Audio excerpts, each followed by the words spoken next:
मैंने आपके सामने कुरान पाक की तिलावत का शर्फ हासिल किया, जिसका मतलब व मफ़हूम यह है कि जो दोज़ख से बचा लिया गया और जन्नत में दाखिल कर दिया गया, वह कामयाब हो गया।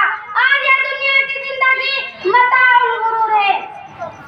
तालाब की एक नन्ही सी मछली पानी में नन्हा चारा देखकर उसकी तरफ लपकी और उस चारे को खाना चाहा कि अचानक एक बड़ी मछली आई और बोली, अरे बहन, तू ऐसा ना कर, वो चारा मत खा। उस चारे में एक कांटेदार लोहा है जो एक डोर से बंधा हुआ है। वो डोर एक आदमी के हाथ में है।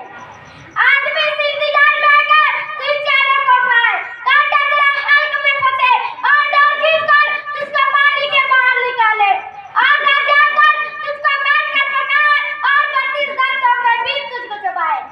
प्यारी नादान बहन, मेरी बात मान ले, यह मुसीबत मोल ना ले।